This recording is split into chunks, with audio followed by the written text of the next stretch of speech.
હું બનાવી રહ્યો છું આજે? આજે ગુંદર પાક. વાહ, મસાલો તૈયાર કર્યો છે બધા.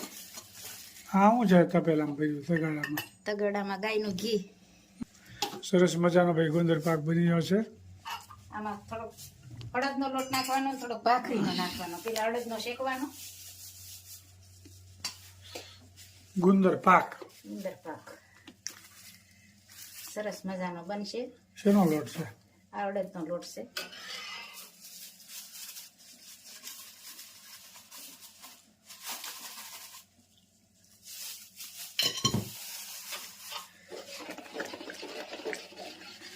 પછી આમાં ભાખરીનો હતન ઉમેરશું.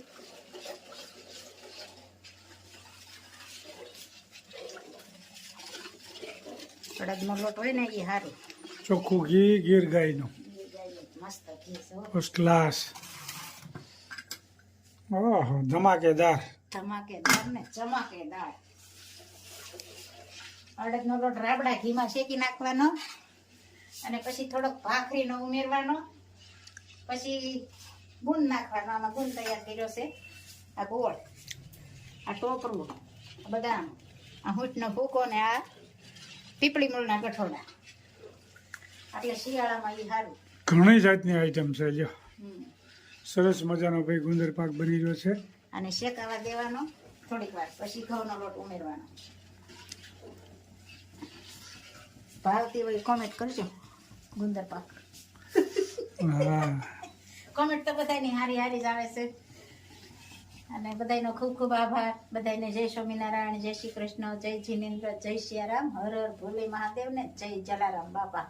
જય જલારામ બાપા. રેખાબેન ચૂચક રોજ લખે અને હા. સીમાબેન લખે જય સ્વામિનારાયણ, જય શ્રીયારામ, જય સ્વામિનારાયણ ને જય શ્રી રામ એમ લખે. જય શ્રી રામ. કોમેન્ટ દરરોજ હોય હો. હા, કોમેન્ટ ચંદ્રિકાબેન, સીમાબેન, ભારતીબેન ને આરતીબેન ને ચંદનબેન ને બધી બહેનો ખૂબ વિડીયા સરસ મજાના જોયે છે. બધી બહેનોનો ખૂબ ખૂબ આભાર. હા, બધાની કોમેન્ટ હોય સરસ મસ્ત મજાની. આમાં થોડો થોડો ગુંદર ઉમેરવાનો.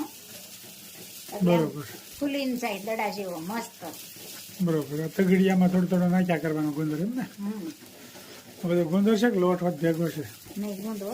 પછી ખાંડ. આપણે થોડોક કાસો ગુંદ બનાવવાનો છે એટલે થોડોક વધારે ગળી નાખ્યો છે. સરસ મજાનો ભાઈ ગુંદર પાક બની રહ્યો છે. જે આ રીતે આમાં ઉમેરવાના. અને બધા ફૂલી જાય. અને આ રીતે થોડુંક તગડિયાને દાગી તો ફેરવવાનું. એટલે ગુંદર બધોય કડક ગુંદર મળે. પાક તૈયાર થઈ ગયો છે. ખૂબ સરસ મજાનો. હવે આ ગોળ ઉમેરવાનો.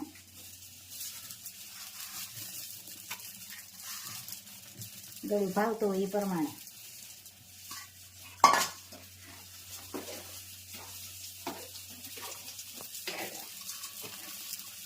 પછી ગોળ તગડિયો ભરાઈ ગયો આખો. ગોળ ગળી જાય ને તગડિયો તગડિયું. આ ગોળ ગળી જાય ને પછી બધો મસાલો નાખવાનો. હજી તો આ ભેળવવાનો તો આમ છે કે નહીં આમાં? આની જ છે ને. બરોબર પછી એવું લાગે ને તો ઘી હતમ ઉપર નાખવું પડે થોડું. બરોબર. એટલે લચપચતું થઈ જાય. સરસ મજાનો ભાઈ ગુંદર પાક તૈયાર થઈ જવા આવ્યો છે.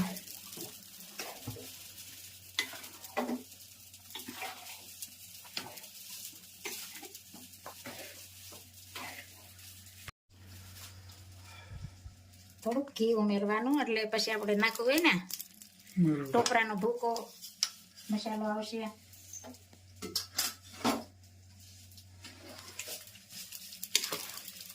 અને કોપરા હોય ને એટલે શોષી જાય ઘી. ગીર ગાયનું ઘી છે ભાઈ, દેશી ગીર ગાયનું ઘી. દેશી ગીર ગાયનું ઘી મસ્ત મજાનું. હવે ટોપરો ઉમેરવાનું છે. બદામ. બદામ, કોપરું અને હોંઠનો ભૂકો. બરોબર. ઘણી વસ્તુ નાખવી નહીં. તો ઈ ગુંદર પાક ખારો બને ને. મોઢા મૂકો ને તો પીગળી જાય એવો બને.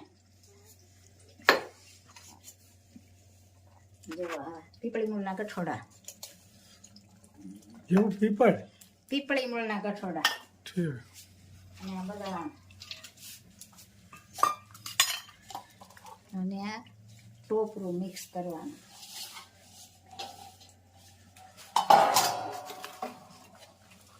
અને આને થોડીક વાર મિક્સ કરવાનું, પછી ત્રાસમાં અથવા થાળીમાં અથવા ચોકીમાં સરસ મજાનો ભાઈ ગુંદર પાક બની રહ્યો છે, આપ જોઈ શકો છો. જો આ બધું મિક્સ થાય.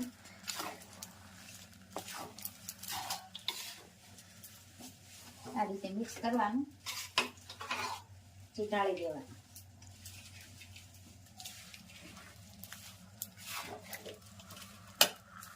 અને થોડું થોડું ઘી પણ ઉમેરવું પડે. ટોપરા હોય એટલે ઘી શોષી જાય.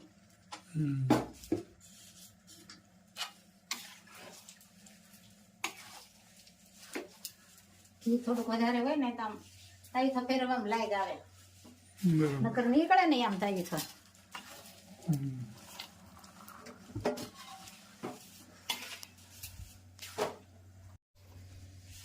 સરસ મજાનો તૈયાર થઈ ગયો છે.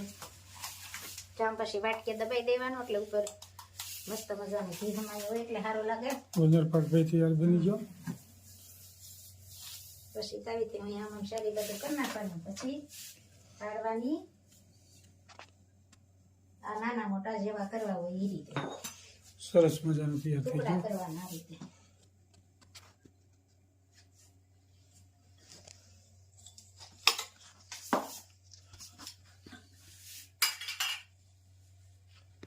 વાહ, ખૂબ સરસ મજાનો ગુંદર પાક તૈયાર થઈ ગયો ભાવતી હોય કોમેન્ટ કરશો. છે. સરસ. આ તો બધાને ભાવે છે. જો રિપેરિંગ કામ ચાલી રહ્યું છે.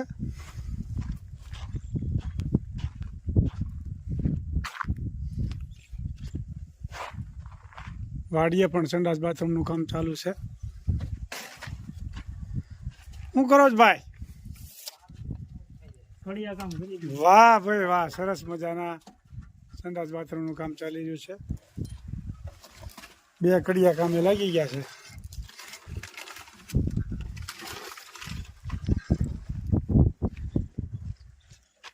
આ છે ખેત તલાવડી. 850 ફૂટ લંબાઈ છે, 20 ફૂટ ઊંડી છે.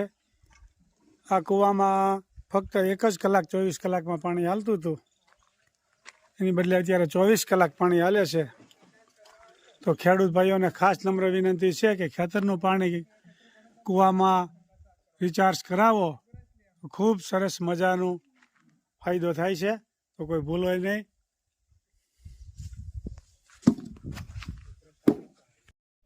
જય સ્વામી મિત્રો, ખૂબ લાઈક કરી રહ્યા છો, ખૂબ શેર કરી રહ્યા છો, ખૂબ સબસ્ક્રાઇબ કરી રહ્યા છો. આપનો ખૂબ ખૂબ આભાર. તમામ વિડીયો જોતા એને બધાને જાજાથી જય સ્વામિનારાયણ. મારી કાઠિયાવાડમાં કોક દીક ભૂલો પડે ભગવાન. હે તારા એવા કરું સન્માન.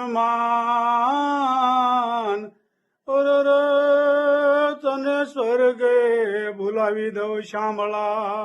જય સ્વામી મિત્રો, ખેડૂત ભાઈઓને એટલી બધી રોજડાનો ત્રાસ વધી ગયો છે કે એની ન પૂછો વાત. 24 કલાક ધ્યાન રાખે છે ખેડૂત ભાઈઓ ખેતરનું, છતાંય રોજડા રાતમાં ખાઈ જાય છે. કેટલુંક 24 કલાક ખેડૂત ભાઈઓ જાગી શકે? એની કંઈક લિમિટ હોય ને. પછી અત્યારે જો વાયરિંગ કરે, જાળી પીઠું ખોડીને બધું, તો વીઘે 10 થી 12 હજાર રૂપિયાનો ખર્ચો થાય છે. તો પછી માથે દેણું કરીને કરે તો ઉઘરાણી વાળા ન હોવા દે. એટલે ખેડૂતને જાગવાનું જ છે. અટાણે ખેડૂત પાસે કેપેસિટી ન હોય, આખા વર્ષનું માંડ પાક્યું હોય, માંડ પૂરું કરતા હોય, એમાં આવો ખર્ચો કરે તો એનું ઘરમાં પૂરું કેમ કરવું?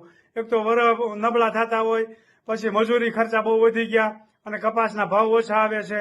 એટલે ખેડૂત માંડ એનું ઘર હાકી શકતો હોય એવી પરિસ્થિતિ હોય, એમાં રોજડા ખાઈ જાય. એટલે ખેડૂતની દશા એટલી બધી ખરાબ છે અત્યારે આવી ગઈ છે, એની કોઈ ન પૂછો વાત. એટલે આ વિશે થોડુંક સરકાર વિચારે ને તો બહુ સારું, નકર ખેડૂત આમાં કેમ ટકશે? તમે વિચાર તો કરો. કોઈ જુવાંદડા કોઈ ખેતી કરવા તૈયાર નથી. શું કામે કે આ રોજડાનો ત્રાસના હિસાબે. કોઈ નાની ઉંમરવાળો ખેતીમાં નથી. અત્યારે 60 થી 70 વર્ષની ઉંમરવાળા ખેતીમાં છે, બાકી કોઈ ખેતી કરવા તૈયાર નથી. આવી મુશ્કેલી અત્યારે આવીને ઊભી છે. તો આનું શું કરો તમે? બહુ મોટી મુશ્કેલી છે. આ તમે ખેડૂત ભાઈઓની સરકાર થોડુંક સાંભળે ને તો સારી વાત છે, નકર આમાં ખેતી કરશે કોણ? એ મોટી ઉપાધિ છે. જે જગતનો તાત કહેવાય છે, દુનિયાને જીવાડવા વાળો ખેડૂત છે, એ અત્યારે દુખીના ડાળિયા છે. રોજના ત્રાસથી, ભૂણના ત્રાસથી કઈ રહેવા નથી દેતું. ખેતરમાં બધું ખાઈ જાય છે. તો આનું જેમ બને એમ સરકાર થોડુંક આનું ક્યાંક નિર્ણય કરે અને આ રોજનો ત્રાસ હટાવે થોડોક. તો સારી વાત છે, નકર ખેતી કરશે કોણ? આ મોટો પ્રશ્ન ઉભો થયો છે. જય સ્વામિનારાયણ.